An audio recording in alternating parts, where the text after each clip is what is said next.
딱 붙잡고 직접 가르친다. 야, 너도 위생할 수 있어. 요?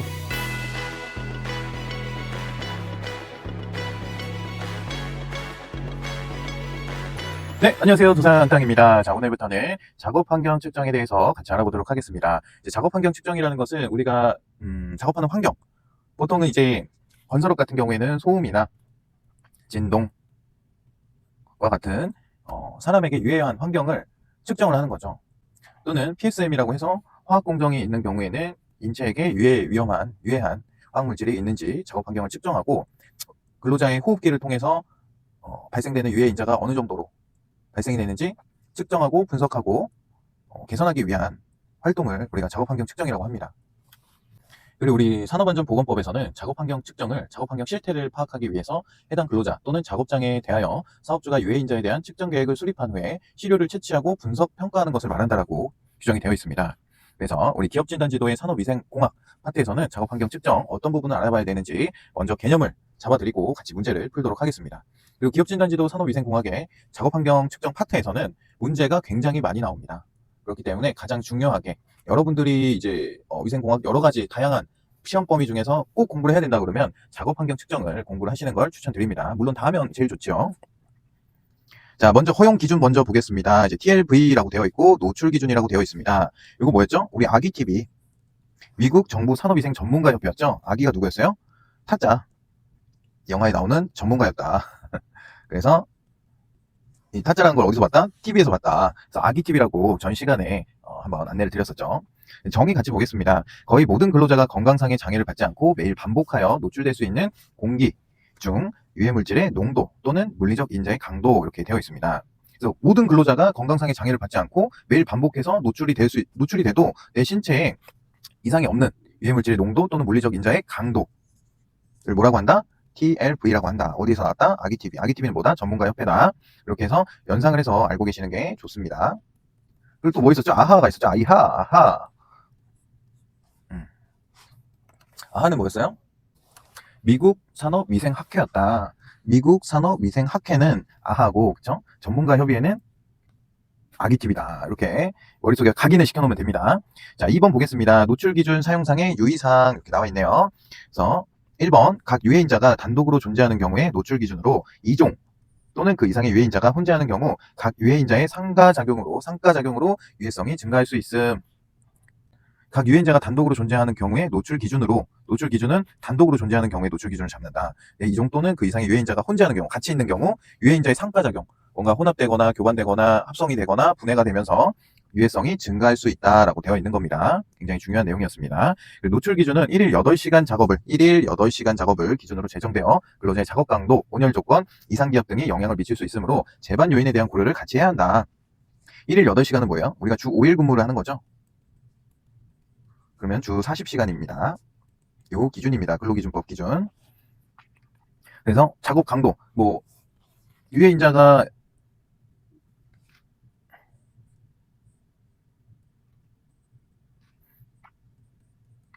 DMF라는 유해인자가 발생이 되는데 8시간 동안에 한 1분 정도 노출이 되는 사람이랑 8시간 내내 노출이 되는 사람이랑은 다르겠죠. 강도가 다른 경우에는 1분인 사람은 그나마 DMF에 노출이 됐을 때 건강상의 장애가 되도록 조금 오겠죠. 언제보다? 8시간이나 4시간이나 1분 이상인 사람보다 아무래도 그렇겠죠. 그리고 온열 조건, 온도가 높아지면은 확산된다고 하거든요. 공기가. 그런 조건이 있을 수 있고, 이상 기압이 높아지면은 어떻게 된다 그랬어요? 뚜껑이 날아간다 그랬죠. 그런 조건들을 어떻게 해야 된다? 재반 요인에 대해서 고려를 해야 된다. 감수성은 개인 차이가 있어 노출 기준 이하에서도 직업성 질병의 이환이 되므로 직업병 진단에 사용하거나 이환을 부정하는 근거로 사용해서는 안 돼. 전에 한번 말씀드렸었는데 프로바이오틱스라는 유산균이 있다고 그랬죠. 약이. 근데 이게 사람마다 잘 받는 사람이 있고 잘 안 받는 사람이 있다고 했어요. 저 같은 경우에는 잘 받는 편에 속한다고 그랬죠. 그래서 어떻게 했다 그랬어요? 출근하다 말고 불법 주정차하고 화장실 상가로 갔다가 4만 원짜리 똥을 싼 적이 있다고 말씀드렸었죠. 이게 뭐다? 개인 차이, 감수성은 개인 차이가 있다. 노출 기준 이하에서도 직업성 질병으로 이완이 될 수 있다. 그러니까 뭔가의 지표로 딱 사용해서는 안 된다. 이완을 부정하는 근거로 사용해서는 안 된다. 그러니까 TLV 노출 기준이 DMF에서는 1시간 이상 접촉을 하거나 이렇게 해야 직업성 질병으로 이완이 되는 게 보통적인데 개인적인 감수성의 차이가 있으니까 난 30분만 노출이 돼도 직업성 질병에 걸릴 수 있는 사람이에요. 근데 이거는 TLV에서 1시간 이상 접촉해야 건강상의 장애가 나타나는 걸로 나왔기 때문에 30분은 적용이 안 됩니다라는 부정하는 근거로 사용해서는 안 된다 그 얘기입니다. 뭐 어렵진 않죠. 그 작업장애 유해인자에 대한 작업환경 개선 기준과 작업환경 측정 결과의 평가 기준으로 사용. 그러니까 작업환경 개선 기준과 작업환경 측정 결과의 평가 기준으로 사용을 한다. 그냥 평가 기준이다. 고용노동부 고시에 노출 기준이 규정되지 않았다는 이유로 법령, 규칙 및 보건규칙에 적용이 배제되지는 않는다. 그러니까 고시에 노출 기준이 규정되지 않았어도 적용이 될 수 있다 그 얘기죠. 그리고 대기오염의 평가 또는 관리상의 자료로 사용할 수 없습니다. 매년 미국 산업위생 전문가 협의회 아기에서는 채택하는 노출 기준 TLVS를 준용한다라고 되어 있습니다. 화학물질이 2종 이상 혼재하는 경우에 혼재하는 물질 간의 유해성이 인체의 서로 다른 부위에 작용한다는 증거가 없는 한 상가작용을 적용한다. 화학물질이 1종이 아니라 2종 이상 혼재하는 경우 혼합물에 대해서는 서로 다른 부위에 작용한다는 증거가 없는 한 상가작용을 적용한다 써있는데 상가작용이 뭐냐면 두 물질을 동시에 투여할 경우에 정확히 개별적으로 투여한 경우에 독성을 합한 것과 동일한 효과를 나타내는 경우라고 되어 있네요. 그러니까 뭐예요? 누적된다. 누적 효과. 이렇게 써주세요. 2종이니까 1종 더하기 1종이잖아요. 이거에 대한 합으로 나타내는 경우, 그러니까 누적되는 거죠. 넘어가겠습니다. 자, 허용기준 TLV의 노출 기준의 종류 같이 보겠습니다. 시간 가중 평균 허용기준이라고 해서 TWA가 나옵니다. 그리고 단기간 허용기준이라고 해서 STEL이 나옵니다. 그리고 천정값 허용기준에서 TLVC가 있습니다. 그래서 이거를 구분하고 있으면 제일 좋겠죠. 문제에 나옵니다. 1일 8시간 또는 일주일에 40시간 동안에 노출되는 평균 농도이다. 그러니까 분모가 8이 와야겠죠. 1일 8시간이니까. 거의 모든 근로자가 1일 8시간 주 40시간 작업에 영향을 받지 않고 노출 가능한 농도입니다. 그리고 장시간 작업하여도 건강장애를 일으키지 않는 관리 지표이고요. 노출 기준이 설정된 모든 물질이 가지고 있는 기준입니다. 그리고 만성적인 노출을 평가하기 위한 기준이고요. 그래서 뭐예요? 1일 8시간 동안에 농도 한 0.2 ppm 곱하기 2시간 노출이 됐네. A라는 물질에 대해서 상가작용이라고 했죠. 그래서 또 여기에는 0.01 ppm 곱하기 1시간이 노출이 됐네. B라는 물질에 대해서. 그래서 계속해서 CNT에는 뭐예요? 여러 번 반복이 된다 이런 거죠. 그래서 발생되는 모든 물질에 대해서 적용이 되는 거죠. 8시간 동안에 요거를 다 곱해가지고 허용 기준이 나온다는 거죠. 그래서 그 허용 기준을 초과하면 돼요, 안 돼요? 안 된다. 그 얘기입니다. 뭐 어려운 얘기는 아니고요. 그리고 단기간 허용 기준이 나오는데 근로자가 작업 능력을 저하를 초래할 정도의 마취를 일으키지 않고 단시간은 몇 분? 15분 외워야 됩니다. 동안 노출될 수 있는 농도를 말한다. 급성 독성 물질의 노출로 인한 건강장애를 예방하기 위한 기준이고요. 그렇죠? 단시간 15분 잠깐 노출됐는데 이 사람이 실신을 해. 의식이 없어져. 그러면 안 된다는 거죠. 그렇게 독성이 강한 물질을 할 때는 단시간 허용 기준을 사용합니다. 그래서 TWA가 기준치 이하여도 15분 동안 노출되어서는 안 돼. 그리고 만성 고농도 노출에서 급성 중독을 일으키는 물질에 적용을 한다. STEL이 1일 4회를 넘어서는 안 된다. 이거 굉장히 중요합니다. 15 그리고 1일 4회 그리고 이 범위의 농도에서 반복 노출 시에는 1시간 간격이 필요함이라고 되어 있는데 1시간은 몇 분이에요? 60분. 그래서 이 숫자에 대해서 맞는지 틀리는지 그런 문제가 나왔습니다. 그래서 저는 어떻게 외웠었냐면 단기간 허용 기준 하면은 15 곱하기 4는 60 이런 식으로 지문을 외워버렸었던 기억이 있습니다. 단기간 허용 기준은 요거를 근거로 하기 때문에 그 내용이 맞죠. 그리고 우리 문제들은 꼭 숫자로 장난을 치기 때문에 숫자가 나온다 하면 좀 긴장하고 봐야 됩니다. 천정값 허용 기준, 천정값은 뭐예요? 최고 허용 기준을 의미한대요. 그러니까 우리가 집이 있다라고 생각했을 때 여기 바닥이고 여기가 천정이 있죠. 여기까지만 우리 집이잖아. 그러니까 여기가 뭐라고? 최고 허용 기준을 의미하는 겁니다. 1일 작업시간 동안 잠시도 초과되어서는 안 되는 기준. 노출 시 즉각적인 비가역적 반응이 나타내는 물질의 적용. 허용 기준 앞에 C를 붙여 표시를 한대요. 그리고 자주성 가스나 독작용이 빠른 물질에 적용이 되고 TLV, STEL에 설정되지 않은 물질에 적용이 됩니다. 실제로 순간 농도 측정이 불가능하여 15분간 측정을 한답니다. 그래서 보면 되고 STEL이 설정되지 않은 물질에 대해서 최고 허용 기준. 그러니까 여기까지는 허용이 돼. 여기부터는 남의 집이니까 허용이 절대 안 돼. 그죠? 그럼 물질을 어떻게 표시한다고요? C를 앞에다 표시한다고요. 네, 그 얘기였습니다. 그리고 화학물질의 상호작용 같이 보겠습니다. 상가작용, 상승작용, 잠재작용, 기량작용 이렇게 네 가지가 있고요. 상가작용이라는 것은 말씀드린 대로 혼재하는 유해인자가 인체의 같은 부위에 작용함으로써 유해성이 증가됨. 그래서 더하는 거죠. 뭐라고 했다고요? 누적. 상승작용은 각 단일 물질에 노출되었을 때보다 훨씬 독성이 커지는 거. 2 더하기 3이 갑자기 20이 돼버리네요. 그리고 잠재작용은 가승작용이라고도 하고 영향을 나타내지 않는 물질이 다른 독성과 복합 노출되었을 때 독성이 커진다. 그래서 원래는 독성이 없었던 물질인데 2 더하기 0 했더니 10이 돼버린다. 그 얘기입니다. 그게 뭐다? 잠재작용이다. 그리고 기량작용은 두 가지의 화합물이 함께 있을 때 서로 작용을 방해함. 그래서 중화된다라고 표현을 하잖아요. 염산이 굉장히 독성이 강한 산이잖아요. 강한 산. 근데 가성소다라는 게 있습니다. 수산화나트륨. 요거는 뭐예요? 얘는 강산. 얘는 pH 12 이상의 강염산, 염기. 그래서 염산이 노출이 됐을 때는 이 수산화나트륨, 강한 염기성을 띤 것을 중화시킨다고 하거든요. 그럼 이 산이 pH가 뭐 5에서 6까지 올라가면서 약한 산이 되겠죠. 그렇게 서로 방해하는 걸 뭐라고 한다? 기량작용이라고 한다. 그래서 두 가지 화물이 함께 있었을 때 서로 작용을 방해함. 2 더하기 3이 갑자기 1로 낮아지는 거죠. 그리고 화학적 기량작용, 기능적 기량작용, 배분적 기량작용, 수용적 기량작용 이렇게 네 가지가 있습니다. 그래서 같이 보면 두 화학물질이 반응하여 저독성 물질을 형성한다. 기능적 기량작용은 동일한 생리적 기능의 기량작용을 나타낸다. 그리고 배분적 기량작용은 물질의 흡수, 대사 등에 영향을 미쳐 표적 기간 내 농도가 저하된다. 수용적 기량작용은 두 화학물질이 같은 수용체에 결합하여 독성이 저하되는 경우이다. 그러니까 결국은 뭐예요? 낮아진다, 독성이. 그래서 이렇게 보시면 될 것 같습니다. 넘어가겠습니다.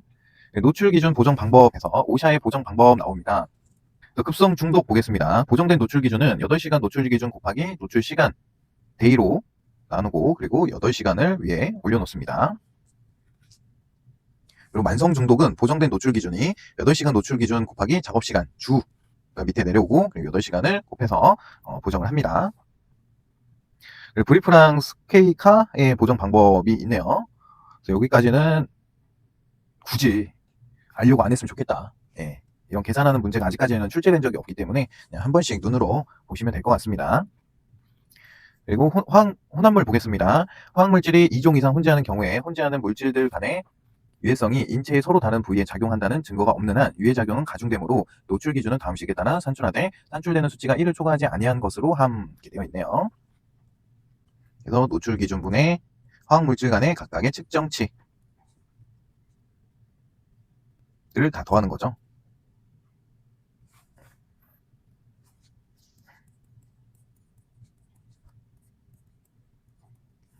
그게 뭐다? 혼합물이다. 계속해서 노출 기준과 양, 반응 관계, 도즈와 리스폰스의 관계를 같이 보도록 하겠습니다. 산업보건 분야에서 양 반응 관계를 데도르 히츠가 이론적으로 정립하였으며 산업 독성학에서 보통 화학물질이 생체에 미치는 영향을 나타내는 방법이다 라고 되어 있네요. 양 한번 보겠습니다. 도즈. 동물 실험인 경우 실험에 투여된 물질의 양을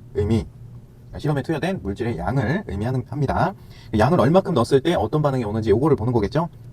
일반적으로 동물 실험을 통해 노출 기준을 설정 시에는 무관찰 작용량을 이용한다고 합니다. 노엘. 역학조사인 경우에는 유해인자에 노출된 유해인자의 양을 의미하고 노출된 양은 개인 시료 간접 방법에서 추정한 공기 중 유해물질 농도 곱하기 노출 시간으로 조사를 한답니다. 리스폰스 반응 보겠습니다. 노출된 유해인자의 양에 따라 대상자가 나타내는 생리적, 독성적, 의학적 변화를 의미합니다. 반응은 항상성을 유지하기 위한 매우 민감한 변화에서부터 사망까지 다양하답니다. 그래서 양 반응 관계 곡선이 나오는데요. 먼저 한번 보겠습니다.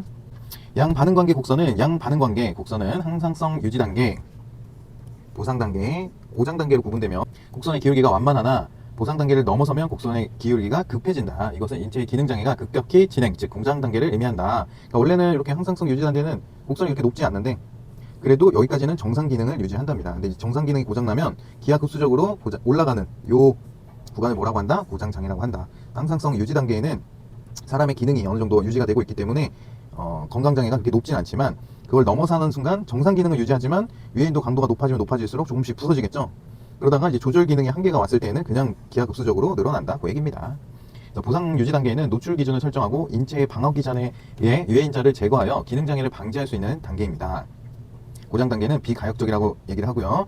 질병이 시작되는 단계로 기관의 파괴를 의미하는 보상이 불가능한 비가역적 단계이다 라고 되어 있네요.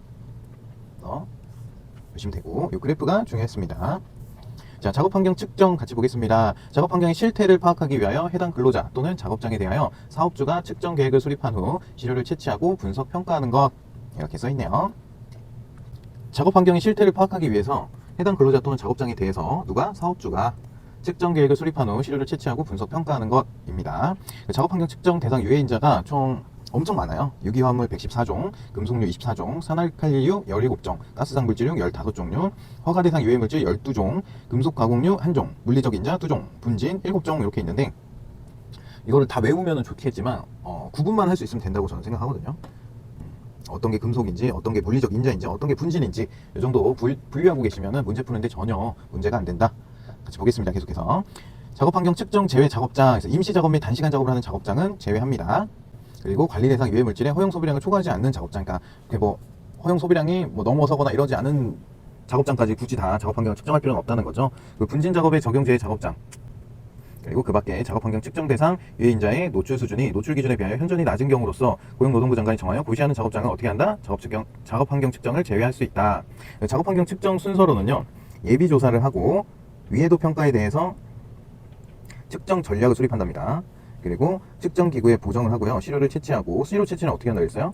근로자가 있으면 이 등에다가 가방 같은 생긴 거를 메고, 이 앞에 호흡기 근처에 시료 채취 통이 있다, 그렇게 말씀드렸었죠. 그래서 이 사람이 하루에 8시간 근무를 한다 그러면 8시간 동안 원래 하던 일을 그대로 하면서 이 장비만 하나 입는 거예요. 그래서 이 측정된 데이터를 가지고 측정 기구를 보정하고 시료의 운반 및 실험실에 제출하고 분석 및 자료 정리하고 노출을 평가합니다. 그래서 보고서가 엄청 두꺼워요. 그거에 대해서 뭐 물리적 인자, 화학적 인자 이런 거에 대해서 그 현장에 있는 것들을 보고서를 해서 책으로 해서 줍니다. 예비조사부터 같이 보겠습니다. 예비조사의 목적은 동일 노출 그룹에 설정을 하는 겁니다. 그래서 동일한 유해인자에 대해서 통계적으로 비슷한 수준에 노출되는 근로자 그룹으로 조직, 공정, 작업 범주, 공정과 작업 내용별로 구분하여 설정한답니다. 그리고 정확한 시료 채취의 전략 수립, 발생되는 유해인자의 특성과 작업장의 공정의 특성을 파악하고 측정 방법을 계획합니다. 예비조사 포함사항으로는 원재료의 투입 과정부터 최종 제품 생산 공정까지의 주요 공정 도식이 들어가야 되고요. 해당 공정별 작업 내용 및 화학물질의 사용 실태, 그 밖에 작업 방법, 운전 조건 등을 고려한 유해인자 노출 가능성을 포함시켜야 되고, 측정 대상 공정, 측정 대상 유해인자 및 발생 주기, 측정 대상 공정의 종사 근로자 현황을 포함시켜야 합니다. 그리고 유해인자별 측정 방법 및 측정 소요 기간 등 작업 환경 측정에 필요한 사항을 포함시켜야겠죠. 작업 환경 측정의 시료 채취 방법으로는 개인 시료 채취가 있고 지역 시료 채취가 있습니다. 그래서 법에도 나와 있었던 내용인데, 개인 시료는 개인 시료 채취기를 이용해서 가스, 증기, 흉, 미스트 등을 근로자 호흡 위치에서 채취하는 걸 개인 시료 채취라고 하고, 개인 시료 채취가 부득이하게 곤란한 경우에는 지역 시료 채취를 사용한다 그랬죠. 또 시료 채취기를 이용하여 가스, 증기, 분진, 흉, 미스트 등을 근로자의 정상 작업 위치 또는 작업 행동 범위에서 호흡기 높이에 고정하여 채취하는 거. 그러니까 뭐 이렇게 삼각대 같은 거 놓고 여기다가 채취를 하는 거죠. 원래는 사람이 등에다 메고 호흡기에다가 이렇게 채취를 측정을 한다 그랬잖아요. 근데 이게 불가능할 경우에는 이렇게 지역 시료 채취를 사용한다. 그래서 적용 경우 같이 보겠습니다. 유해물질의 오염원이 확실하지 않은 경우, 환기시설의 성능을 평가하는 경우, 개인 시료 채취가 곤란한 경우, 특정 공정의 계절별 농도 변화 및 공정의 주기별 농도 변화를 확인하는 경우, 유해인자의 배경 농도와 시간별 변화 등을 평가하는 경우 이렇게 되어 있습니다. 시료 채취 간에 따른 구분, 장시간 시료 포집 방법 을 구분해놨네요. 전 작업시간 동안에 단일 시료를 채취하는 방법이 있고, 전 작업시간 동안에 연속 시료를 채취하는 방법이 있고, 부분 작업시간 동안 연속 시료 채취하는 방법이 있다. 작업 환경 측정 시료 채취 근로자 수 같이 보겠습니다. 단위 작업 장소에서 최고 노출 근로자 2명 이상에 대하여 동시에 개인 시료 채취 방법으로 측정하되, 단위 작업 장소에 근로자가 1명인 경우에는 그러지 아니함이라고 되어 있습니다. 2명 이상이 중요한 포인트였습니다. 동일 작업 근로자 수가 10명을 초과하는 경우에는 5명당 1명 이상 추가하여 측정해야 된다. 뭐 17명 있어요. 그럼 몇 개 측정해야 돼요? 3개. 됐죠? 100명을 초과하는 경우에는 최대 시료 채취 근로자 수를 20명으로 조정할 수 있다. 100명을 초과하는 경우에는 20명으로 조정할 수 있다. 그죠? 지역 시료 채취 방법으로 측정하는 경우 단위 작업 장소 내에서 2개 이상의 지점에 대해선 동시에 측정을 해야 한다. 지역 시료 채취 방법으로 측정하는 경우 단위 작업 장소 내에서 2개 이상의 지점에 대해서, 그러니까 1개가 아니라 2개 이상에 세워놔야 된다는 거죠. 일정 간격을 두고, 그리고 다만 단위 작업 장소의 넓이가 50평방미터 이상인 경우에는 30평방미터마다 1개 지점을 추가로 측정해야 된다. 단위 작업 장소, 작업 환경 측정 대상이 되는 작업장 또는 공정에서 정상적인 작업을 수행하는 동일 노출 집단의 근로자가 작업을 하는 장소라고 되어 있네요. 표시 단위 한번 보겠습니다. 가스 및 증기 노출 기준 표시 단위는 ppm입니다. 그리고 분진 및 미스트, 에어로졸의 노출 기준의 표시 단위는 mg per 미터 3승이다. 요즘에 그렇게 얘기 안 하죠? mg per 미터 세제곱이다. mg per 미터의 세제곱이다. 그리고 성면 및 내화성 세라믹 섬유의 노출 기준은 개수로 한다 그랬죠. 굉장히 중요한 거 나옵니다. 고온의 노출 기준 표시 단위라고 해서 습구, 흑구, 온도 지수라고 해서 WBGT 요 계산하는 게 나옵니다. 그래서 굉장히 중요하거든요. 태양광선이 내리쬐는 옥외 장소, 옥외. 그리고 옥내. 옥외도 포함이 되긴 하지만 뭐라고? 태양광선이 내리쬐지 않는 옥외 장소가 계산하는 방법이 조금 다릅니다. 습구, 흑구, 온도 지수잖아요. 그죠? 그래서 0.7 곱하기 습구 더하기 0.2 곱하기 흑구 더하기 0.1 곱하기 건구. 이게 뭐다? 옥외 WBGT다. 굉장히 중요합니다. 이거 공식 외우셔야 돼요. 그리고 옥내는 0.7 곱하기 습구 더하기 0.3으로 흑구가 0.3으로 되고 건구는 없다. 이거 구별해서 꼭 외우셔야 돼요. 어찌됐든 1.0이 되는 거잖아요. 그렇죠? 0.7 습구는 똑같고, 그렇죠? 0.2 흑구가 0.3으로 변하고 0.1 건구가 여기는 0.2니까 0.1이 더 생기는 거예요. 아시겠죠? 그 문제 풀면서 익숙해지시면 됩니다. 자, 노출 기준의 종류별 측정 시간에서 시간 가중 평균 기준 TWA. 1일 작업시간 동안 6시간 이상 연속 측정을 한답니다. 작업시간을 등간격으로 나누어서 6시간 이상 연속 분리 측정을 하고요. 대상 물질의 발생시간 동안 측정을 합니다. 발생시간이 6시간 이하인 경우는 발생시간 동안에만 측정을 하는 거고, 6시간 이하의 작업을 하는 경우도 마찬가지고요. 발생원에서 발생시간이 간헐적인 경우에도 마찬가지입니다. 그래서 원래는 기준이 6시간 연속 측정이지만 발생시간 동안만 측정하는 경우가 따로 있다고 알아두시면 됩니다. 그리고 단시간 노출 기준 STEL, 이거는 뭐였어요? 15분 동안 4번 해서 60분간. 이거는 공식처럼 외워두세요. 최고 노출 기준 셀링은 최고 노출 수준을 평가할 수 있는 최소한의 시간 동안에 측정을 하고, 시간 가중 평균이 함께 설정되어 있는 경우에는 그 방법을 같이 병행해야 된다.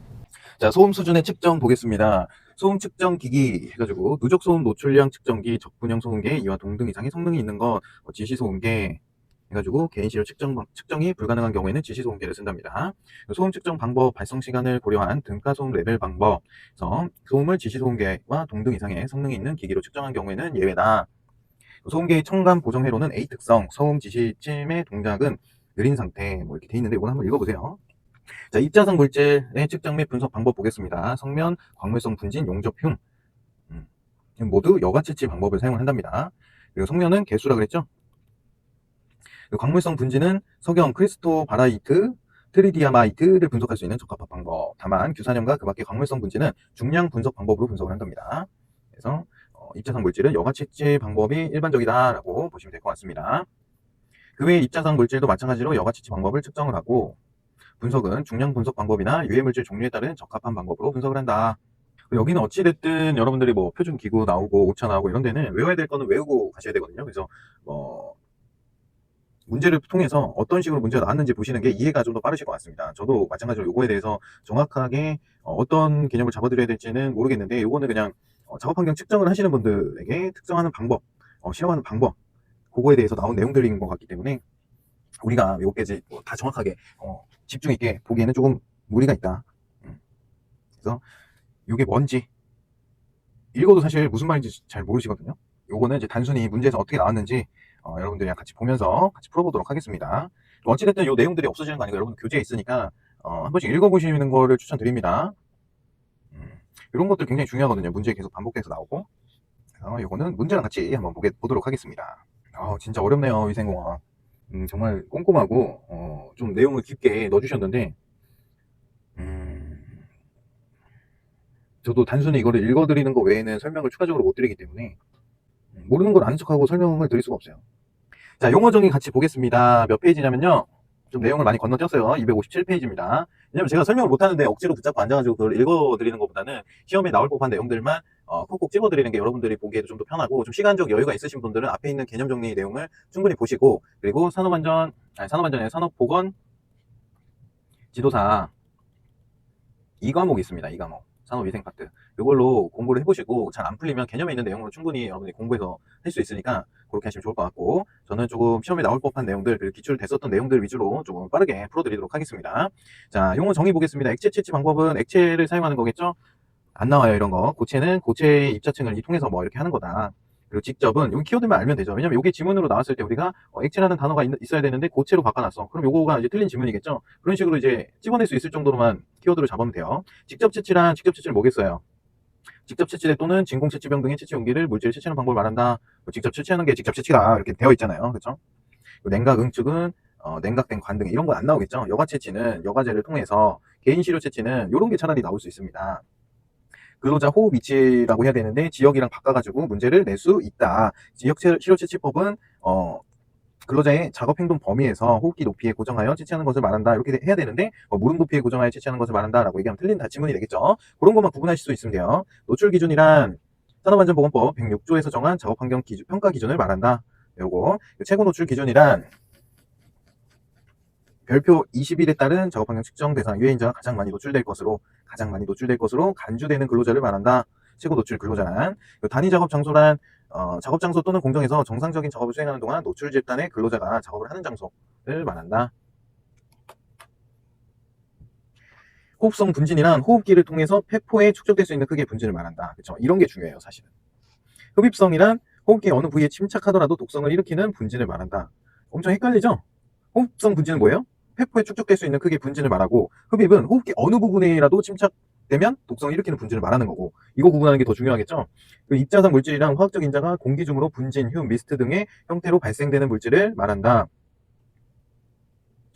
분진, 흉, 미스트 등의 형태로 발생되는 물질을 뭐라고 한다? 입자상 물질. 가스상 물질은 뭘까요? 화학적 인자가 공기 중으로 가스, 증기의 형태로 발생되는 물질을 말한다. 정도관리란 작업환경 측정 분석 결과에 대한 정확성과 정밀도를 확보하기 위하여 작업환경 측정 기관의 측정 분석 능력을 확인하고 그 결과에 따라 지도교육 등 측정 분석 능력 향상을 위하여 행하는 모든 관리적 수단이 뭐다? 정도관리다.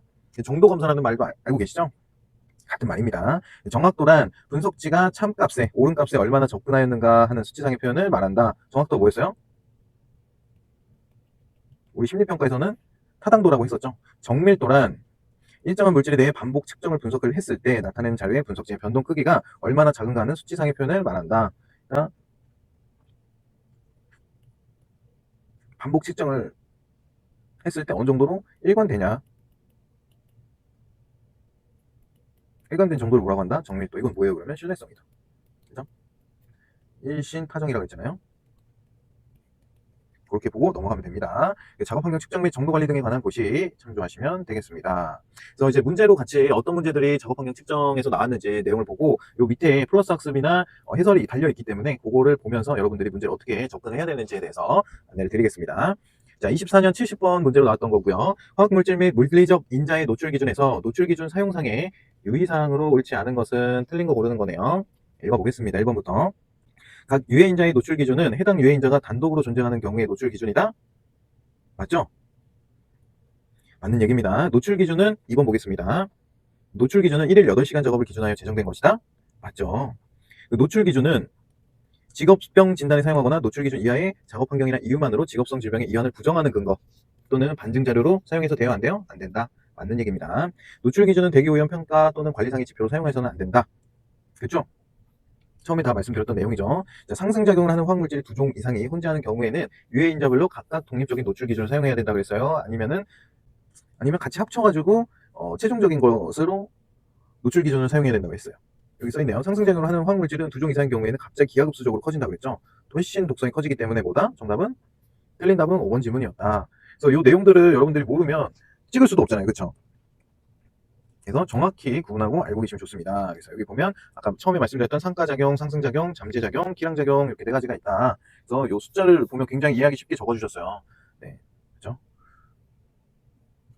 그 주의사항으로는 대기오염 평가 및 집회에 사용할 수 없다라고 했고 24시간 노출 또는 정상작업시간 초과한 노출에 대해서 독성평가에는 적용할 수 없다. 기존의 질병이나 신체 조건을 판단하거나 증명하는 자료에 척도로 사용될 수 없다. 작업 조건이 다른 나라에서는 그대로 사용할 수 없다.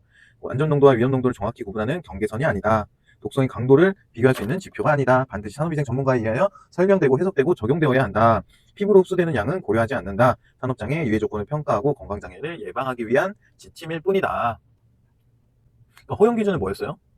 아기TV에서 TLV잖아요. TLV는 뭐예요? 모든 근로자가 건강상의 장애를 받지 않고, 그러니까 근로자마다 감수성이 다르기 때문에 A라는 근로자는 농도가 작아도 쉽게 중독이 될 수 있는데 다른 근로자들은 그거보다 훨씬 높은 지표에 의해서 중독이 될 수 있는 걸로 밝혀졌다 하더라도 가장 낮은 감수성이 가장 민감한 사람을 기준으로, 왜? 모든 근로자가 건강상의 장애를 받지 않고 매일 반복해서 노출될 수 있는 공기 중에 유해물질 농도 또는 물리적 인자의 강도인 것 뿐이지 무슨 지표로 사용을 하거나 노출 기준에 사용하거나 증명하는 자료의 척도로 사용하거나 이런 거는 아니다. 단순히 모든 근로자가 건강하게 일할 수 있도록 노출이 됐을 때 사람에게, 근로자에게 피해가 없는 그런 물리적 인자의 강도 또는 농도라고 얘기를 했습니다. 자, 작업환경 측정 및 정도관리 등에 관한 고시에서 정하는 용어의 정의로 옳지 않은 것은 좀 전에 본 거죠. 정확도란 정확도, 직접 채취 방법, 호흡성 분진, 흡입성 분진, 고체 채취 방법 이런 게 나왔었네요. 자, 정확도란 뭐였어요? 타당성. 그렇죠? 일정한 물질에 대해 반복 측정 분석을 했을 때 나타나는 자료의 분석체 변동 크기 얼마나 작은가 하는 수치상의 표현을 말한다. 이거 뭐였어요? 정밀도였죠? 정답 뭐예요? 1번이다. 굉장히 쉽게 풀어낼 수 있는 문제였습니다. 근데 용어 정의를 안 본 상태에서는 맞는 말 같아요. 그렇죠? 그래도 다른 거 보면은 곤란할 수 있습니다. 직접은 뭐 있었어요? 직접 채취대. 맞는 말이고. 호흡성 분진은 호흡기를 통하여 폐포에 축적될 수 있는 거. 그죠? 이걸로 장난친다 그랬죠? 흡입성은 호흡기 어느 부분에 침착하더라도 독성을 일으키는 물질 맞고요. 고체는 고체가 나와야겠죠? 고체 입자층을 통해. 그래서 이렇게 키워드로만 여러분들이 앞뒤 내용을 정리만 해놔도 영어 문제가 또 나올 수 있거든요. 그랬을 때 충분히 풀어낼 수 있다. 볼 수 있습니다. 계속해서 문제 보겠습니다. 24년에 벌써 세 번째 문제가 나오고 있습니다. 25년에도 많은 문제가 출제될 것 같아요. 자, 작업환경 측정 및 정도관리 등에 관한 고시에서 정하는 시료 채취에 관한 설명으로 옳은 것은, 자, 1번부터 보겠습니다. 8명이 있는 단위 작업 장소에서는 평균 노출 근로자 2명 이상에 대하여 동시에 개인 시료 채취 방법으로 측정한다 라고 되어 있습니다. 맞는 말 같아요, 일단은. 그리고 개인 시료 채취 시 동일 작업 근로수가 20명을 초과하는 경우에는 5명당 1명 이상 추가하여 측정하여야 한다라고 되어 있는데 몇 명이었어요? 요거는 맞는 말입니다. 근데 20명이 아니라 10명, 100명 이런 거 나왔었잖아요. 그렇죠? 개인 시료 채취 시에는 동일 작업 근로자 수가 50명을 초과하는 경우에는 최대 시료 채취 근로자 수를 10명으로 조정할 수 있다? 이게 뭐였어요? 100명이었죠? 100명당 20명이었잖아요. 그러니까 완전히 틀린 거죠. 왜? 작업 환경 측정 및 정도 관리 등에 관한 고시에서 정하는 거잖아요. 그러니까 여기에 없는 얘기는 다 오답입니다. 지역 시료 채취 방법으로 측정을 하는 경우 단위 작업 장소 내에서 1개 이상의 지점에 대하여 동시에 측정해야 한다. 지역 시료 채취 방법을 측정하는 경우에는 1개였어요? 2개였어요? 2개죠. 그래서 그 지역 시료 채취 시에 단위 작업 장소의 넓이가 50평방미터 맞죠? 이상인 경우에는 30평방미터마다 1개 지점 이상을 추가로 측정해야 된다. 맞는 말입니다. 5번이 정답이네요. 1번은 왜 틀렸는지 한번 보겠습니다. 개인 시료 채취 시에 8명의 단위 작업에서는 최고 노출 근로자 2명 이상에 대해서 측정해야 된대요. 이거 최고가 아니라 평균으로 바꿔가지고 이게 맞는 말이 아닌 거예요. 굉장히 당황스러운 문제였죠. 그래서 요거를 정확하게 알아도 시험장에 가면은 이게 맞는 것 같은데, 왜냐면 이거는 정확하게 아닌 거 여러분들이 다 아실 거예요. 여러 번 반복을 하고 가셨기 때문에. 근데 1번이랑 5번에서 헷갈렸을 수도 있다. 네, 왜냐면 동시에 개인 시료 채취 방법을 측정한다는 맞지만 이게 평균이 아니고 뭐다? 최고 노출 근로자다. 그래서 이걸 정확하게 알고 계셔야 됩니다. 단위 작업 장소에서 최고, 평균이 아닙니다. 왜냐면 가장 많이 노출되는 사람한테 측정을 시켜야 이 업장에서 발생되는 유해 인자들을 근로자에게 어느 영향을 미치는지 그런 걸 평가하는 게 뭐예요? 작업 환경 측정이잖아요. 그렇기 때문에 최고 노출자 기준이다. 넘어가겠습니다. 자, 화학물질 및 물리적 인자의 노출 기준에 관한 설명으로 옳지 않은 것은 틀린 거 모르는 거네요. 최고 노출 기준 C란 뭐라 그랬어요? 근로자가 1일 작업 시간 동안 잠시라도 노출되어서는 안 되는 기준이다. 맞죠? 잠시라도 노출되면 안 된다. 천정값이다. 그 얘기 했었잖아요. 그렇죠? 노출 기준을 이용할 경우 근로시간, 작업의 강도, 온열 조건, 이상 기압도 고려해야 된다고 했죠? 맞습니다. 스킨 표시 물질은 피부 자극성을 뜻하는 것은 아니며 점막과 눈 그리고 경피로 흡수돼 전신에 영향을 일으킬 수 있는 물질이다. 이거는 맨 처음 시간 1강에서 배운 내용인데 맞는 얘기입니다. 스킨이라고 해서 피부 자극성을 말하는 게 아니라 점막이나 눈 그리고 경피로 흡수가 돼서 전신에 영향을 일으킬 수 있는 물질이 뭐다? 스킨 표시 물질이다. 이거 굉장히 중요합니다. 그리고 발암성 정보 물질의 표기는 화학물질의 분류 표시 및 물질안전 보건 자료에 관한 기준에 따라 1A, 1B, 2로 표기합니다. 맞습니다. 기억나셔야 돼요. 단시간 노출 기준이란 15분간 맞습니다. 시간과 중 평균 노출 값으로 노출 농도가 시간과 중 평균 노출 기준을 초과하고 단시간 노출 기준 이하인 경우에 1회 노출 지속 시간이 15분 미만이어야 되고 이러한 상태가 1일 3회로 발생해야 되며 각 노출 간격은 45분 이상이어야 한다.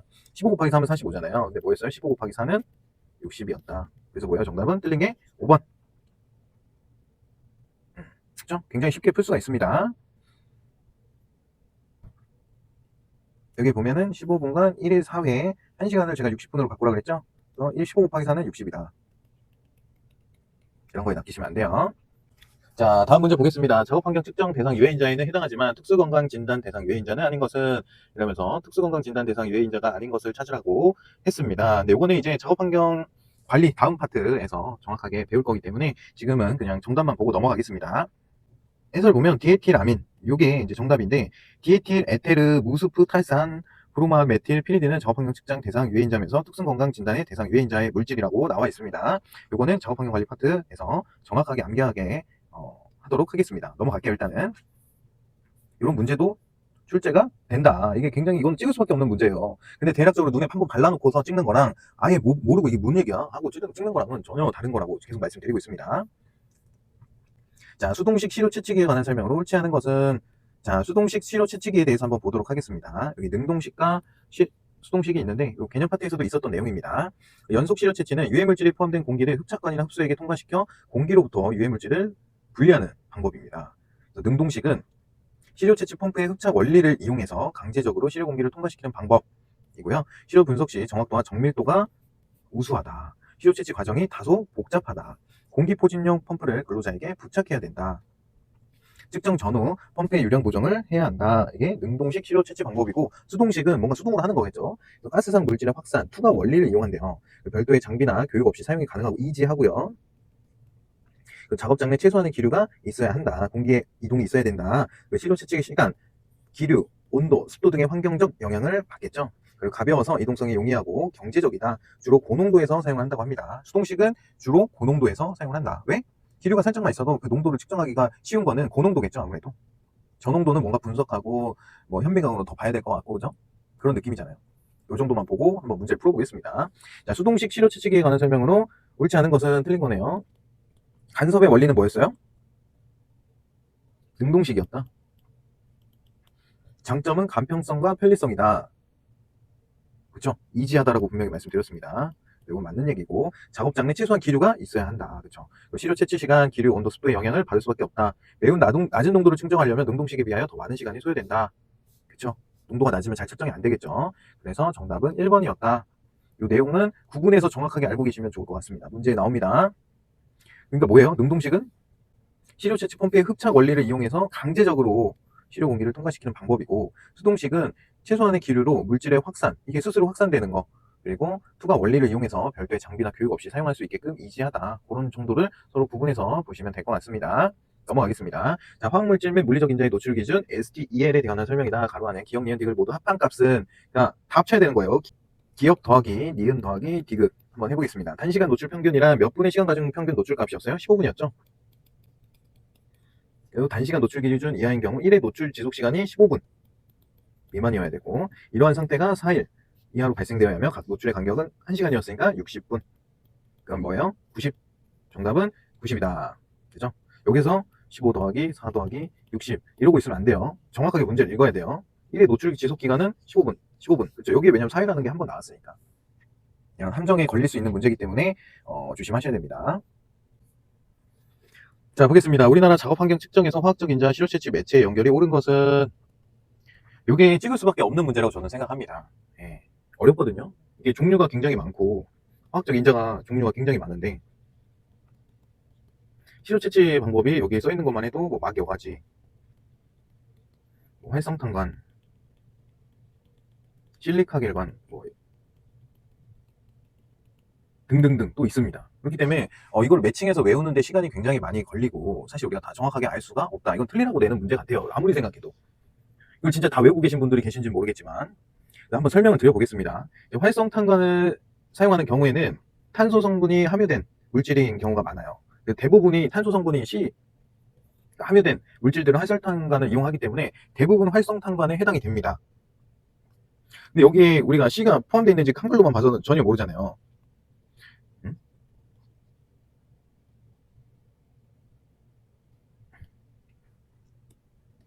그래서 이게 더 어려운 겁니다. 자, 어떻게 부르는 게 좋을까요? 자, 이 브로모 프로판이잖아요. 프로판은 뭐예요, 일단? C가 들어가요, 안 들어가요? 이게 프로판이죠. 프로판, 메탄. 그래서 이 브로모까지 몰라도 프로판만 보면은 C가 들어가는 걸 우리가 알 수 있다. 그럼 이건 뭐예요? 활성탄관. 그래서 프로판은 뭐다? C3H8. 이게 탄소가 들어가기 때문에 뭐였다? 활성탄관으로 한다. 디메틸포름 아미드의 아미드는 실리카겔로 하거든요. 실리카겔로 하는 거는 종류가 몇 개 있습니다. 아미드로 끝나는 거, 아마이드. 이거는 그냥 외우셔야 돼요. 여기 밑에 써 있거든요. 아마이드, 아민, 에탄올, 벤젠, 페놀. 이 종류는 그냥 외워버리세요. 아미드, 아마이드, 벤젠, 페놀, 아민으로 끝나는 것보다 실리카겔이다. 됐죠? 그 시클로헥산은 탄소가 6개 있고 수소가 12개 있는 거를 시클로헥산이라고 합니다. 그럼 뭐예요? 얘는 활성탄관으로 하는 거겠죠? 트리클로로에틸렌은 뭐예요? CCl 이렇게 된답니다. 그래서 이것도 활성탄관이 맞습니다. 니켈은 뭐냐면 금속이에요, 금속. 니켈은 막 여가지로 한다고 여기 되어 있습니다. 그래서 문제를 풀 때 최대한 C가 들어갔는지 프로판이라든지 이 뒤에 다 합성어거든요. 그렇기 때문에 이렇게 긴 거예요. 우리가 아는 것은 뭐 수소, 탄소, 질소 이런 거는 원소고 이건 다 합성된 거잖아요. 그렇기 때문에 이게 탄소가 많은 물질인지 아니면 아미드나 아마이드나 아민이나 벤젠, 페놀이냐 요거인지에 따라서 시료 채취의 매체가 달라지는 거고 그걸로 통해서 구분하는 게 가장 최선이지 않나라고 생각을 합니다. 그래서 요거는 밑에 해설을 같이 한번 보면서 다시 한번 설명을 드려보겠습니다. 왜냐면 저걸 다 외울 수가 없어 우리가. 자, 활성탄관, 탄소 삼유 물질을 탄화 및 활성화하여 만든 흡착 능력이 큰 우정형 탄소라고 되어 있죠. 탄소 성분이 많은 것들. 비극성류의 유기용제, 각종 방향족 유기용제, 방향족 탄화수소료, 그리고 할로겐한 지방족 유기용제, 에스테르류, 알코올류, 에트르류, 케톤류 이렇게 되어 있네요. 에스테르, 알코올, 에테르, 케톤. 탈착용에는 비극성 물질은 이황화탄소 CS2를 사용한대요. 이황화탄소와 다른 용매를 혼합하여 사용하는 것은 극성 물질에 한해서다라고 나와 있습니다. 그리고 실리카겔과는 규산 나트륨과 황산과의 반응에서 유도된 무적용의 물질로 급성과 흡수성이 강함. 적용은 극성류의 유기용제, 불산, 염산 같은 산 종류가 있고요. 방향족 아민류, 지방족 아민류, 아미노 에탄올류, 아마이드유, 그리고 아미드유, 니트로벤젠, 페놀류 이렇게 있습니다. 그래서 뭐 실리카겔 친화력, 그래서 극성이 강한 순서 이렇게 써 있거든요. 물이 가장 크고 피라핀류까지 있습니다. 그래서 활성탄은 C가 들어간 거, C6H8 뭐 이런 거, C3HU 뭐 이런 거 있죠? 이런 게 보다 활성탄관으로 하는 거고, 실리카겔은 아미드 끝나는 거, 아마이드, 아민, 벤젠, 니트로벤젠, 페놀 이 종류를 좀 외우시면 그래도 찍을 때 좀 더 마음 편하게 찍을 수 있습니다. 넘어가겠습니다. 자, 노출 기준 설정 방법 등에 관한 설명을 옳지 않은 것은 노동으로 인한 외부로부터 노출량, 도즈와 반응, 리스폰스의 관계를 정립한 사람은 누구였어요? 퍼슨 노멀이 아니라 히치였죠, 히치. 여기 써있네요. 데오도레 히치. 와, 이 사람 이름으로 장난을 쳤으니까 이거 누가 찍고 싶겠어요, 그죠? 근데 피어슨 논맨이 아니라 이 사람이다. 연도까지 똑같이 적어버렸네. 와, 이건 진짜 맞추기 너무 힘들었겠는데요, 그죠? 양 반응 관계를 나타낸 사람은 데오도레 히치였다. 정답은 1번. 1번에다 이렇게 넣어놓으니까 더 헷갈려 죽어버리겠네요. 자, 노출에 따른 활동 능력의 상실과 조절 능력의 상실 관계는 지수형 곡선으로 나타난다. 맞죠? 그래서 어떻게 된다고 그랬어요? 천천히 올라가다 기하급수적으로 올라가는 그래프가 된다고 그랬죠? 그리고 항상성이란 노출에 대해 적응할 수 있는 단계로 정상 조절이 가능한 단계이다. 여기가 항상성이고 여기가 노출. 정상 기능이죠. 정상 기능 단계. 그리고 마지막이 이제 파괴된 거죠. 고장. 회복이 불가능한 단계. 그래서 이런 문제가 나오면 그래프를 옆에다 그리고 항상, 정상, 비정상. 그래서 대상성 조절 기능을 벗어나면 회복이 불가능하여 질병이 야기된다. 맞는 얘기고요. 정상 기능 유지 단계에는 노출에 대한 방어 기능을 동원하여 기능 장애를 방해할 수 있는 대상성 조절 기능의 단계이다. 아직까지 조절이 가능하죠. 정상 기능은. 항상성이나 노출에 대해 적응할 수 있는 단계로 정상 조절이 가능한 단계이다. 지수형 곡선으로 나타낸다. 다 맞는 말인데 이 사람이 아니고 누구였다? 히치였다. 히치. 그래서 플럭스악스까지 한번 정리를 해주시면 되겠습니다. 많이 어렵죠? 맞아요. 이 작업 환경 관리에서 나오는 작업 환경 측정에서 나오는 문제들이 쉽지가 않습니다. 그래서 우리가 맞출 수 있는 건 최대한 맞추고 모르는 거는 뭐 찍어야죠. 그래도 많이 익숙하게 기출을 반복하고 한 경우에는 원소 기호가 처음에는 뭐 분자라든지 분자식이라든지 이런 게 잘 안 보일 수 있는데 여러 번 다독하고 반복하면 친해집니다. 확실히. 너무 걱정하지 마시고 한번 따라와 보시면 좋을 것 같습니다. 자, 화학물질 및 물리적 인자의 노출 기준 중 2018년에 신설된 유해 인자에 오른 것은 2018년은 나돈입니다. 이런 건 우라늄은 옛날부터 있었죠. 그래서 2018년에 신설된 거는 뭐다? 라돈이다. 이건 그냥 외우시면 됩니다. 자, 계속해서 보겠습니다. 공기시료 채취 펌프를 무마찰 비누 거품관을 이용하여 보정하고자 한다. 비누 거품관의 부피는 500 세제곱 센티미터였고 3회에 걸쳐 측정한 평균 시간이 20초였다면 펌프의 유량을 구하는 문제가 나왔네요. 보겠습니다. 유량, 이걸 묻는 문제잖아요. 우리가 알고 있는 거는 뭐예요? 시간이랑 부피가 뭐예요? 500 세제곱 센티미터랑 20세컨드를 알고 있는 거죠. 그럼 환산만 해주면 되는 겁니다.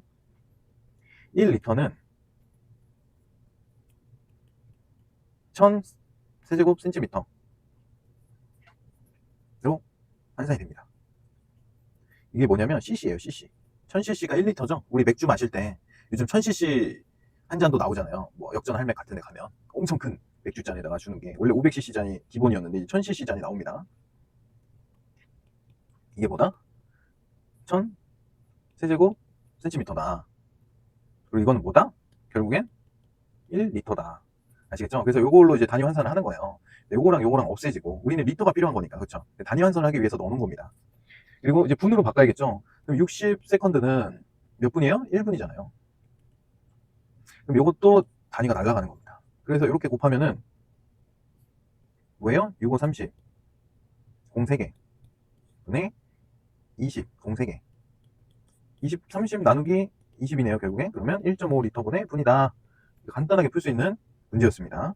야, 봐, 이거 계산하는 거 나왔다 해서 내가 공식을 모른다고 걱정할 필요가 없어요. 우리는 단위만 맞춰주는 문제들이 많이 나옵니다. 유량, 리터분의 분을 구하고 싶은 거잖아요. 근데 우리가 알고 있는 것은 리터 자리에 500 세제곱 센티미터가 있고 3회에 걸친 거는 잘 모르겠고 평균 시간이 20초였잖아요. 20초 했을 때 얘를 단위를 분으로 바꿔줘야 된다고. 그러면은 60초는 몇 분이에요? 1분이니까 이렇게 나타낼 수가 있고 500 세제곱 센티미터는 500cc. 그렇죠? 그러면은 내가 리터를 가지고 있고 싶으면은 여기가 1000 세제곱 센티미터다.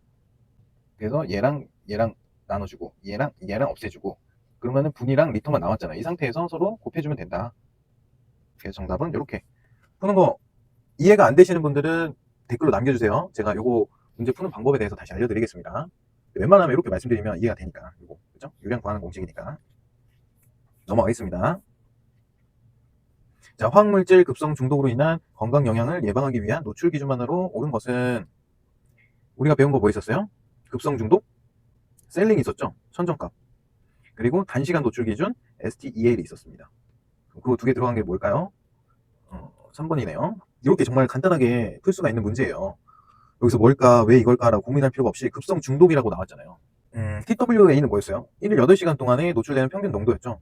그래서 작업을 하는 동안에 영향을 거의 받지 않고 모두 노출 가능한 농도가 이제 시간 가중 평균 허용 농도였고, 단기간 허용 기준은 15분 동안 노출될 수 있는 정도잖아요. 그래서 급성 독성 물질의 노출로 인한 건강장애를 예방하기 위한 기준이죠. 그래서 1일 4일을 넘어서도 안 되고 반복 노출 시에는 60분 간격이 필요하다라고 얘기를 했었죠.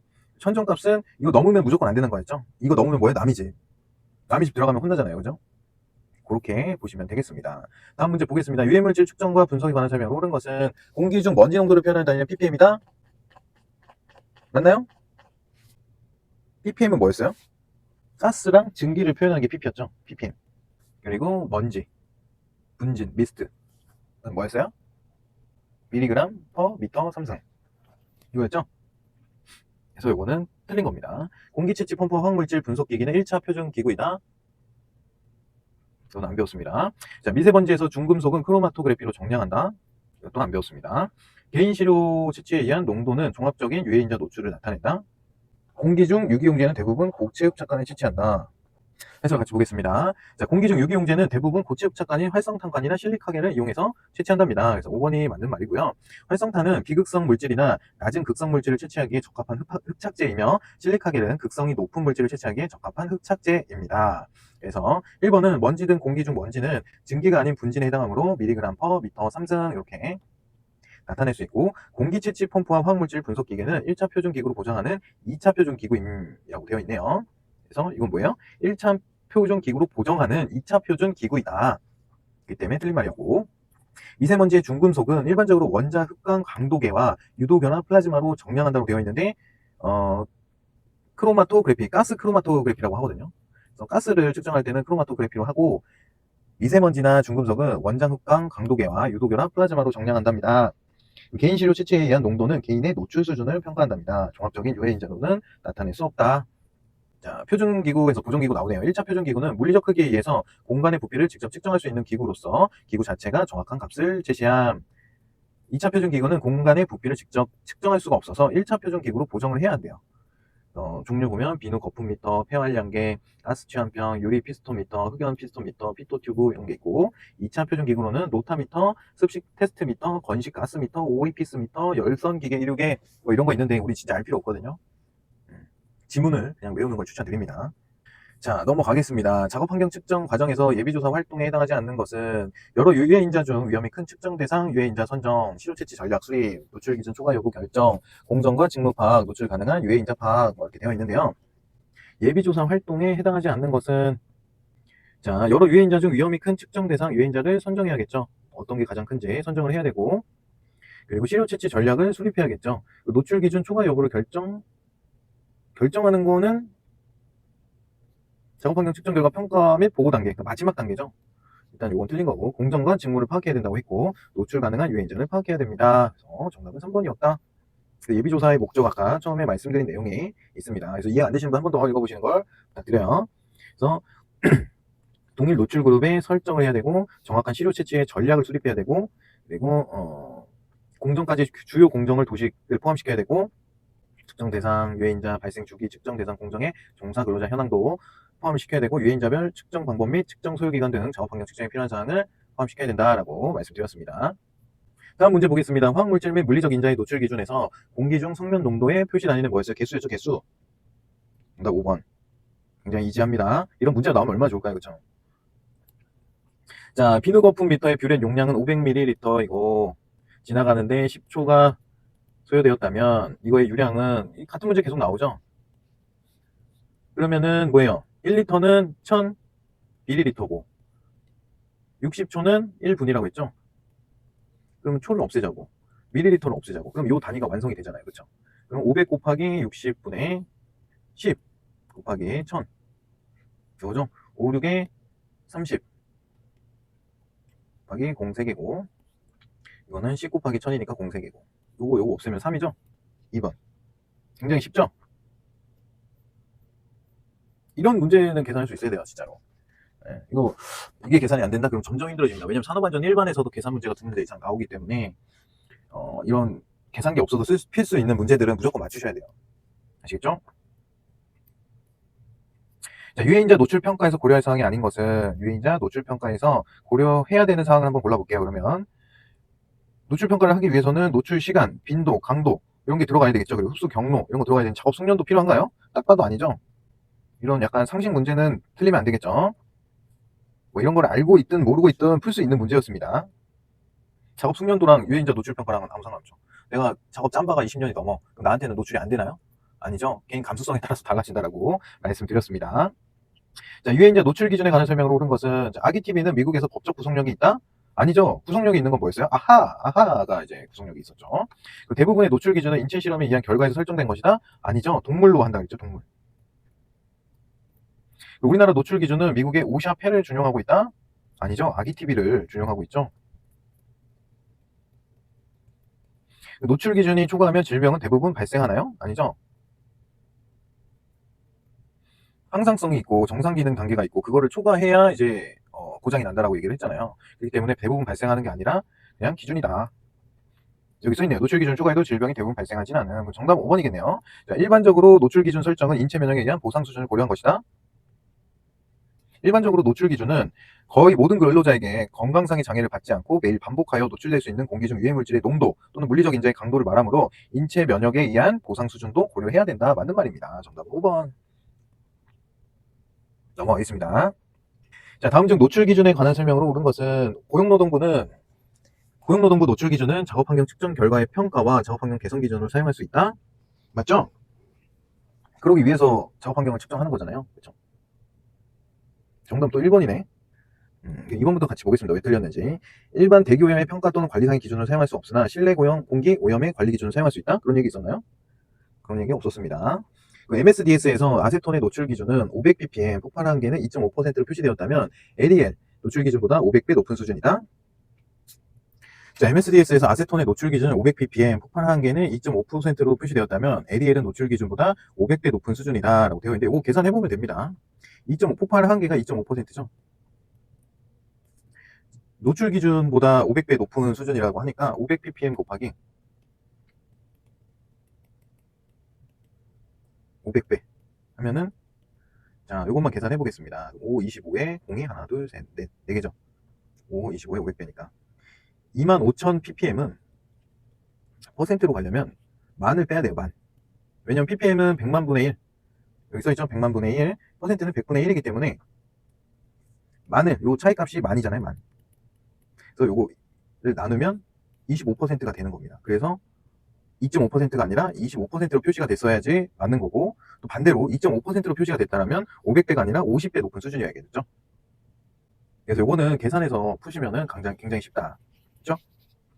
한 번 더 해드리겠습니다. 자, 폭발 한계가 2.5%로 표시가 됐대요. 그러면 ppm 500ppm 곱하기 500배 높은 수준이라고 하니까 500배. 그래서 곱해보면 되잖아요. 그러면은 25,000, 25만이 되는 거잖아요. 공이 4개. 그쵸? 여기에서 만을 지워야 된다고요. 왜? ppm과 퍼센트 간의 차이가 100만 분의 1분의 100분의 1이니까 소거를 해야 된다고. 얘랑 얘 공 2개 날리면 많이 차이가 나는 거잖아요. 그걸 나눠버리면 25%로만 남으니까 2.5%가 되려면은 얘가 공이 하나 줄어야겠죠. 500배가 아니라 50배여야 된다.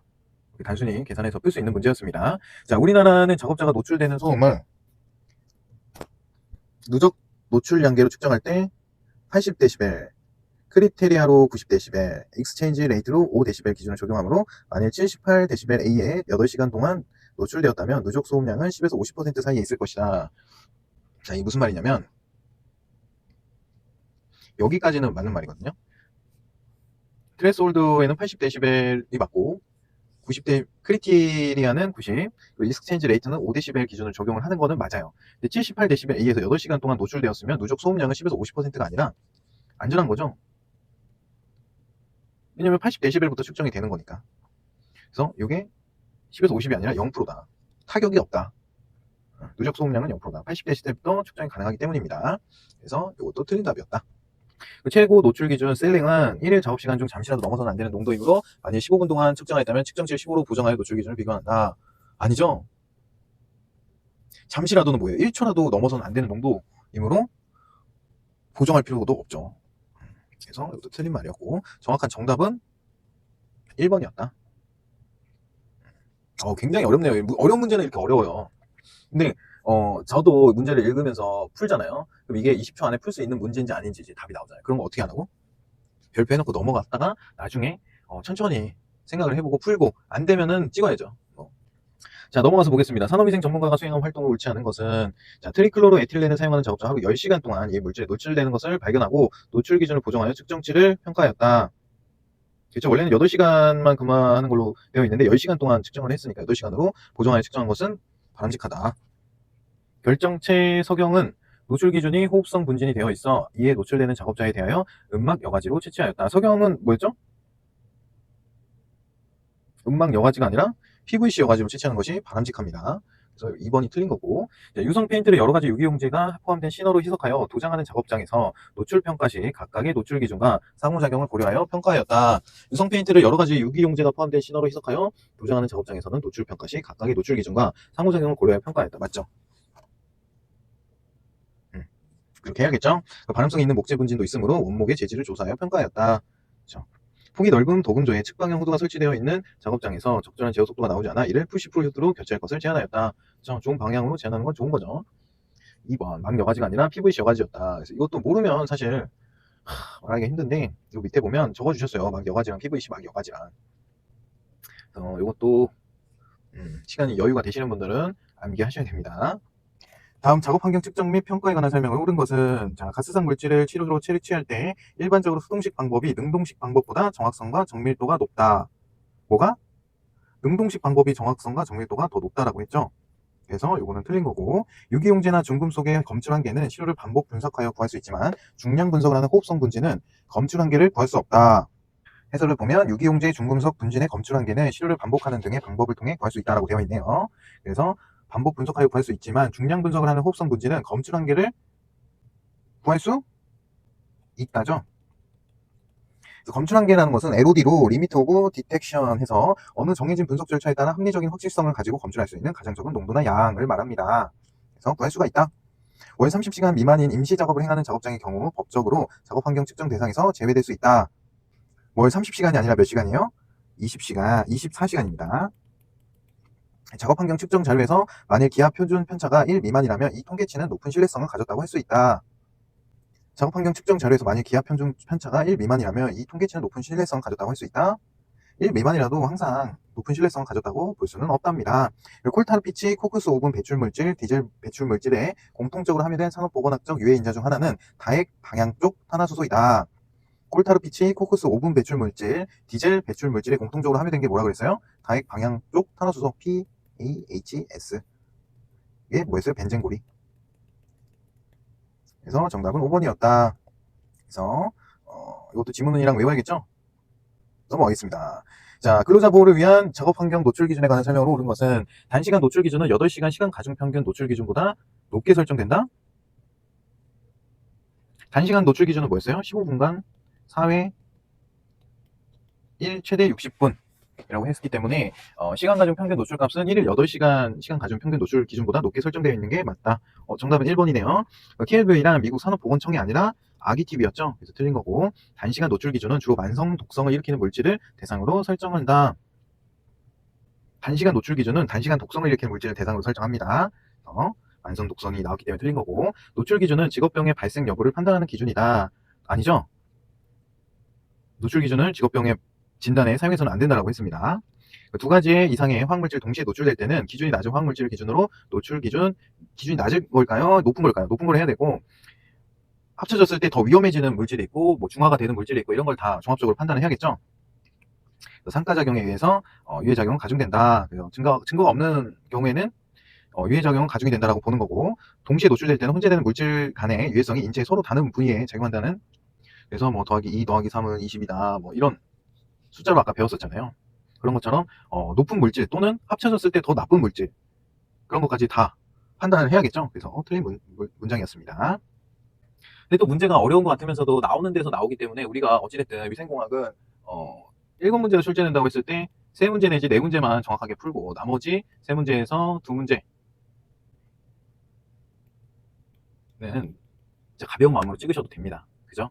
그렇게 좀 가볍게 생각하시고 이거를 다 외워서 하려고 하면은 너무 범위가 넓어지기 때문에 저는 좀 비추하는 방향으로 가고 있습니다. 자, 작업환경 측정에 관한 설명을 옳은 것은, 그래서 비극성 유기용제는 주로 활성탄으로 채취한다. 맞죠? 맞습니다. 작업환경 측정에서 일반적으로 개인 시료는 직독식 측정 기기를, 지역 시료는 치료 채취용 펌프를 이용한다. 작업환경 측정에서는 직독식 측정기는 순간 채취 방법이래요. 그리고 시료 채취용 펌프는 연속 채취 방법이므로 개인 시료 및 지역 시료를 구분할 때 사용하는 방법은 아니라고 합니다. 와, 진짜 어렵네요. 최고 노출 기준이 설정되어 있는 화학물질은 15분 동안 측정해야 되나요? 아니면 1초라도 측정을 해야 되나요?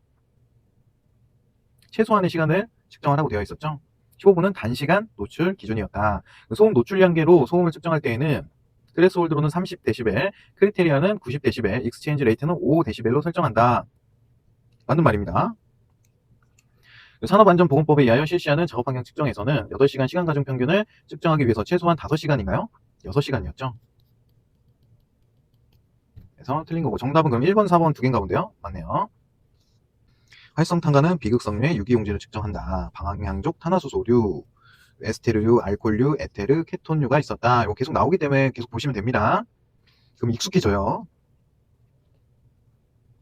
자, 축전지 제조 작업장에서 측정된 5개의 공기 중 카드뮴의 시료가 0.02, 0.08, 0.05, 0.25, 0.01 mg per 미터 세제곱일 때 다음 중 옳은 것은, 측정치들은 정규 분포를 하고 있다.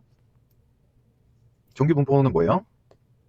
예, 0이라고 했을 때 여기가 0.02, 두 번째 찍은 게 0.08, 세 번째 찍은 게 0.05, 그리고 0.01, 네 번째가 0.25가 있었네, 하나. 이렇게 되어 있으면 그래프가 이런 그래프가 나오겠죠?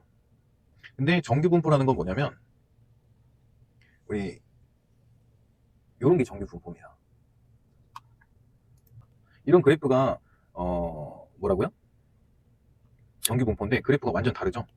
그래서 정규 분포하지 않았다라는 것을 알 수가 있습니다. 정규 분포 그래프는 요겁니다. 우리 시그마 배울 때도 그랬었던 그래프고, 그쵸? 그래서 1번은 틀린 답이다. 정규 분포가 아니죠. 대표치는 노출 기준을 초과하였다. 보겠습니다. 노출 기준 TWA가 0.01이네요. 0.01. 근데 대표치는 노출 기준을 초과하였다. 대표치는 뭘까요? 기하 평균을 구해야 되나 봅니다. 그래서 루트 5개의 그게 있고 0.02 곱하기 0.08 곱하기 0.05 곱하기 0.25 곱하기 0.01. 그래서 기하 평균을 구한 게 대표치인가 봅니다. 그랬을 때 0.0457이라는 기준이 나오고, 요거는 0.01 카드뮴의 노출 기준을 초과하였죠. 그래서 초과했다가 정답입니다. 측정치의 변이가 너무 커서 재측정해야 한다. 아, 이거 진짜 어려운데요. 죄송합니다. 이거는 제가 설명을 할 수 있는 영역을 벗어난 것 같은데. 왜냐면 설명을 할 수 있는데 여러분들이 이 공식을 알아야 되거든요. 기하 표준 편차 GSD. 그래서 GM을 먼저 기하 평균을 구해야 되고, 이 방법을 통해서 평균을 구한 값을 표준 편차에 대입을 해야 됩니다. 근데 이거는 또 n 빼기 1이죠. 그러니까 5개를 측정했지만 하나를 빼야 된다. 그래서 분모가 4가 되는 거고, 요거 0.02 빼기 GM 요거를 빼주는 거예요. 계속 5가지에다 다. 그렇게 해서 계산이 됐을 때 3.473이라는 게 나온답니다. 이거를 시험에 문제가, 이런 문제가 이제 안 나오거든요. 그래서 나는 과감하게 버려도 되는 문제지 않을까 싶습니다. 문제가 나오면은 틀리는 방법밖에 없다, 또는 찍는 방법밖에 없다 라고 말씀드리고 싶어요. 이런 데서 잡혀가지고 다른 문제를 못 푸는 게 더 손해다. 그렇죠? 그래서 여러분들이 이 카드뮴 시료의 농도가 뭐 이렇게 해서 나왔을 때 뭐 다음 중 옳은 것은 해서 요 5가지를 다 계산해야 알 수 있는 내용이잖아요. 측정치들은 정규 분포를 하고 있다. 정규 분포는 확실히 아닌 건 아셨죠? 네. 그리고 대표치는 노출 기준을 초과하였다. 요거는 어떻게 계산한다 그랬어요? 일단은 카드뮴의 TWA를 알아야 된다 그랬죠. TWA가 0.01이다. 근데 이게 카드뮴으로 또 문제가 나오면은 상관이 없지만, 카드뮴이 아니라 뭐 수은으로 나왔어. 그럼 그거에 대한 또 TWA를 외우고 있어야 풀 수 있는 문제잖아요.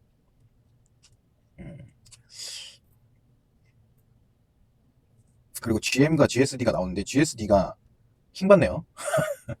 GM까지는 구할 수 있어. 뭐 어렵지가 않은데 GSD는 GM을 대입하기만 하면 되는 거니까. 한번 풀어드릴까요? 어떻게 할까요? 이거는 댓글로 남겨주세요. 이거 문제를 풀어달라고 하면 풀어드리고, 저는 근데 이걸 굳이 그냥 버리는 게 맞지 않나 라는 생각이 듭니다. 왜냐면 최근에 이런 문제가 나오지가 않고 있고요. 이런 거 문제가 나왔다고 해서 풀 시간이 있을까 싶습니다. 사실은. 정말 죄송하지만 이 문제는 좀 건너뛰겠습니다. 제가 이거에 대해서 GM, GSD에 대해서 공식이 있기 때문에 적어주셨기 때문에 풀어드릴 수는 있어요. 뭐 어렵진 않은데, 왜냐면 곱하기만 하면 되고 루트 씌워서 여기 앞에다가 계산기 넣어가지고 쓰면 되거든요. 어렵진 않은데 요거를 요 뒤에다가 계속 넣어서 빼주는 거잖아요. 0.02 빼기 0.0457. 근데 요 앞에 로그를 항상 붙여줘야 되고, 해서 그거를 4로 나눈다. 5가 아니라 4로 나눠야겠죠. 5 빼기 1이니까. 그게 이제 공식이니까. 그래서 그 표준 편차를 구해서 이 카드뮴 노출 기준을 알고 있을 때, 뭐 노출 기준을 초과했는지, 아니면 측정치의 변이들이 너무 큰지, 뭐 기하 평균이 몇인지, 이런 것들을 다 하나하나 계산을 해야 되는 거거든요. 근데 제가 봤을 때는 이 문제를 좀 어려우신 분들은 버리고 좀 풀만하다 하시는 분들은 이 공식만 외워가지고 알고 계시는 게 제일 좋을 것 같다. 해설을 보고 충분히 풀 수 있는 문제긴 한데, 저는 버력하는 거를 추천합니다. 우리 100점 맞으려고 공부하는 거 아니니까요. 네, 죄송합니다. 제가 요거를 설명을 드리는 것보다는 그냥 찍거나 버리자라고 말씀을 드리고 싶어요. 제 입장에서는. 이거 알면 뭐 할 거야? 이거 한 문제 풀려고 이 많은 거를 공부하는 거는 2013년에 한 번 나오고 안 나온 문제거든요. 그래서 2025년도에도 안 나올 가능성이 굉장히 높다. 네, 이렇게 얘기 말씀드리고 죄송하지만 좀 넘어가겠습니다. 제가 수학적으로 너무 약하고, 네. 그래서 뭐가 중요한지 사실 모르겠고 그렇습니다. 자, 작업 환경 측정 방법에 관한 설명으로 옳은 것은, 일반적으로 입자선 물질의 측정 결과 단위는 미리그램 퍼 미터 세제곱 또는 ppm으로 표기한다? 아니죠. ppm은 가스나 증기를 표시하는 단위이기 때문에 요거 때문에 틀린 겁니다. 신화와 같은 비극성 유기용제를 공기 중에서 시료 채취하기 위해서는 실리카겐이었어요? 활성탄관이었어요? 이제 보이죠, 눈에? 비극성 유기용제는 활성탄관이다. 이런 문제를 여러 번 다독하는 게 맞습니다. 일반적으로 실내에서 온열 환경을 측정하기 위해서는 자연 습구 온도와 흑구 온도만을 측정한다. 실내에서 온열 환경을 측정하기 위해서는 습구랑 흑구. 그래서 이게 0.7, 0.3이라고 했잖아요. 3번이 맞는 말이다.